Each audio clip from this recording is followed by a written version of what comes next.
Welcome back, everyone. Thanks for staying with us. Now from the latest from your local election headquarters, I'm Emily Clark. And I'm Rick Aaron. Social media experts are warning people of the dangers of spreading false political information online. Outlets like Twitter, Facebook, and YouTube are at a crossroads of what to do to diminish this misinformation. ABC4's Jordan Burroughs looked into what's going on with these social media platforms.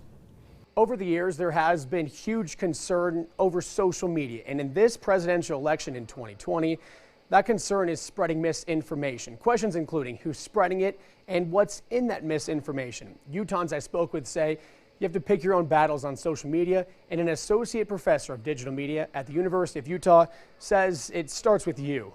Social media has been around for 5 presidential elections, and every presidential election, it seems the platforms are faced with more and more problems. There's a proliferation of misinformation.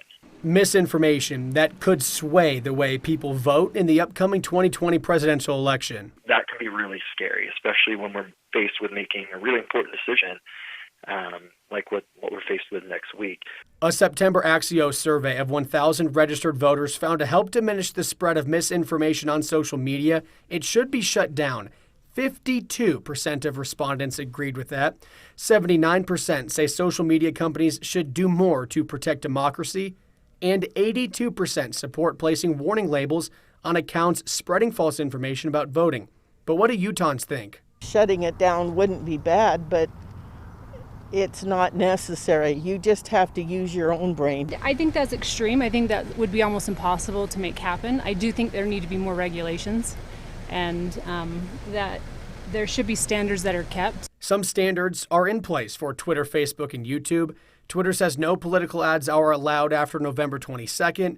Facebook says it's no longer accepting any new ads leading up to the election. People over the age of 65 are more susceptible to misinformation.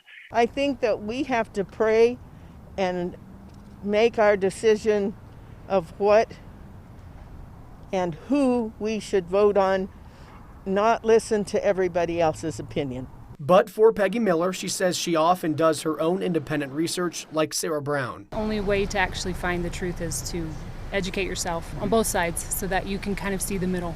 The associate professor of digital media you just heard from, Avery Holton, says social media has seen a big shift, especially from 2016 to 2020. He says what's most important is for voters on social media is to be aware and to be able to put things into context. Reporting in the newsroom, Jordan Burroughs, ABC4 News.